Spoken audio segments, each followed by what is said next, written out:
Hey, it's Mike with TechPB, and let's do a quick quick product spotlight. The Geo 2.1 is here. Now, you guys will probably never really ever hear me say, you'll never hear me go on the show and say, this is the bestest gun of the whole year. And you can see right there, it says Geo 2.1, which is kind of cool. Also says TechPB on it, which is badass. TechPB, Anyway, you hardly ever see me go on the show and say, this is the bestest gun of the entire year and stuff like that. But if I find a gun that I really, really like, that's usually the one you'll see me using at World Cup. So, throughout the entire year, you guys see, I review every gun on the market for the most part, but you'll see me throughout the entire year, I'll test a bunch of stuff. And the marker that I really kind of fall in love with, or that just gels really well with me at that particular time, is the one that I'll use at World Cup. 2009, I was using the Dye NT, which I absolutely loved, and then I started shooting the Geo 2 last year and fell in love with that gun. And there was a few things that I just wanted done differently on it, and they did those things, which is awesome. So they did they put now the Pops ASA on it. Let's go ahead and zoom this in a little bit here. You'll see some changes here is the Pops ASA, which is great. So it gives it a really nice slim profile here. And then also one of the other things they did was they put the Eagle 11 reg on there. Now, the Geo 2, the stock Geo 2 reg has a little shuttle valve inside there. And what that does is that prevents it from, when you degas the marker, from shooting a ball down the barrel.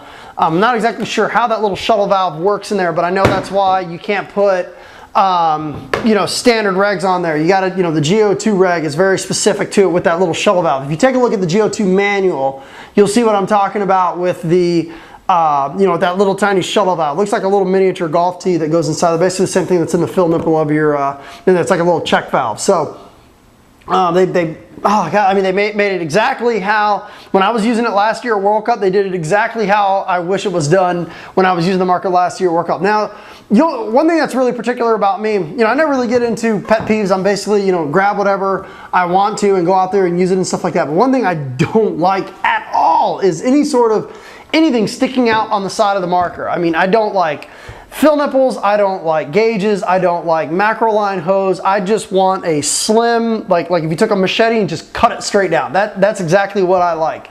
And I'm actually even so particular about it that I'll actually call Ray at Ninja Paintball, and I'll buy like 10 tanks, and I'll buy a bunch of bonnets, and then I'll actually sit there and spec all of the tanks to my particular ASA that's on my marker. And then since they don't make the 70 cubic inch tank anymore, Ray, you're killing me. I'll actually send my 70 cubic inch tank to Ray, and I'll have him put the reg that fits my ASA on that tank, ship it back, and it works perfect. Which is why you can take a look at this, and there's no gauge or anything like that on here. I don't ever use gauges. I fill up after every single time I play. Anyway, you can see there's no gauge on this side of the marker. The fill nipple goes straight up, which is exactly how I like it. And you can also see over here on the Eagle 11, I do the same exact thing. So fill nipple goes straight up, and there's no gauges or anything to rub my wrist when I'm out there and I'm playing. So kind of crazy, but anyway, it's just one of the few things that I'm really particular about. Now, when I'm testing a gun, it doesn't really matter, but for something that I'm going to be using in a tournament like the upcoming NCPA, where I'm playing with USF, yeah, I'm definitely going to be, I definitely need to make sure that, my fill nipple is not digging into my wrist, especially when I go diving in the snake and stuff like that. So, Eagle 11 review is coming. I'm probably going to be getting that done in May, and I definitely apologize to Planet Eclipse. I love the Eagle 11. It shoots great. I've got an in-depth video planned where I'm going to show you how to use the adjustment, little screws that are inside here to, how one slows down your FPS or raises it, and the other one slows down or increases your rate of fire. Definitely an amazing shooting gun. I would not have gone back to them and purchased one for myself if I didn't absolutely love the marker. Eagle 11's been a great shooter so far. I do have the review coming up for it, and I definitely apologize for the delay on it. So with that being said, what's been going on with the videos and stuff like that? I posted a little bit of a warning and stuff like that on the forums over on TechPB, and I've been kind of leading up to it. Basically, this is my last semester of school. I went back to get my master's in accounting, and this semester has been brutal, okay? It's been absolutely brutal. So I'm taking 3 master's level courses, accounting courses, and I'm getting ready for the CPA exam and stuff like that.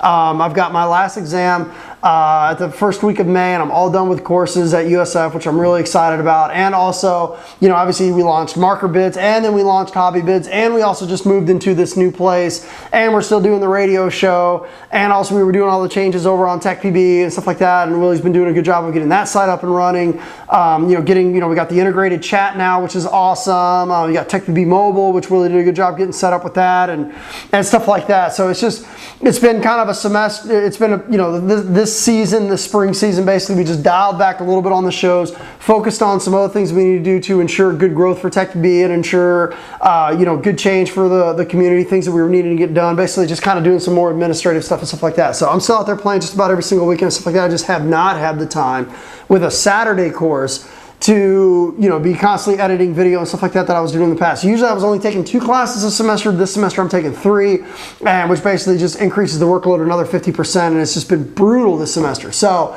I feel like I've aged like 10 years. So I promise once I'm done with the classes here, first week of May, we'll go right back into shooting video and stuff like that. We'll go right back to making them. I mean, I got this nice comfy air conditioned room here to make videos, so I'm going to be cranking them out. I got my computer right there.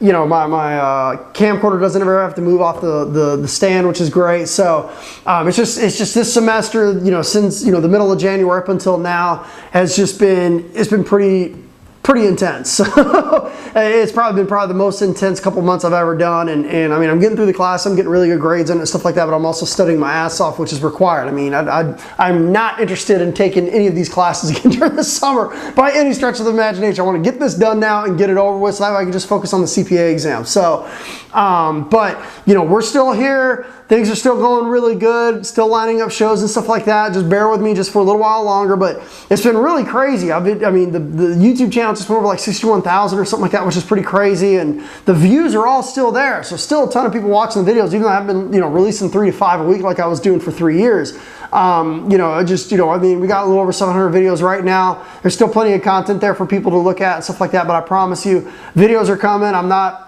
giving up on the YouTube channel by any stretch of the imagination. I have way too much fun making videos. I have way too much fun making content, and I just absolutely enjoy doing it. I love doing it. I just have not had the time to do it. So when I have a moment alone, for a moment of free time, I'm spending the time with my girls and my wife and stuff like that, and taking them to Disney and whatever they want to do and stuff like that. And then I'm going back to studying and then going back doing marker bid stuff and stuff like that. So really apologize. It's just been a really, really rough semester. But once I'm done with the classes, that's going to free up 40 hours a week for me to make video. I'll be making tons and tons and tons of videos and going right back to how we were doing. I mean, we hit it hardcore for 3 years straight. I mean, even though we've only got 700 videos on the YouTube channel, I mean, there was probably 100 that were taken down by YouTube because of the music that we had in. I mean, they just disappeared, gone, deleted. So, you made 800 videos over the course of 3 years, man. That's some serious commitment. So, I just, right now, I just had other things I had to do in my life, which is getting done with this classes. So, you guys will see me at the NCPA in another week at the College X Ball. We are playing that for USF, so we'll see how Chris Rail feels about a 33-year-old father or two diving into a SNCC. I'm looking forward to it. It's been something I've been fantasizing about doing for the longest time. And so I'm definitely looking forward to playing the NCPA with USF and playing College X Ball with USF. I've been conditioning, been training for it, and we'll see how we do. So I'm definitely looking forward to it, but definitely SNCC side for me. Me and Damien will be over there on the SNCC side. So I've been having a really good time getting the USF club up until this point, stuff like that, and I can't wait to play the Nationals with them and then be able to send them on their way, and hopefully they can use it as a good foundation to build their club up with. So that's what's going on in the world of TechPB, in the world of Mike Phillips. I really appreciate everybody's patience and support. So we'll be getting back up hitting back up the shows here very shortly. Thank you.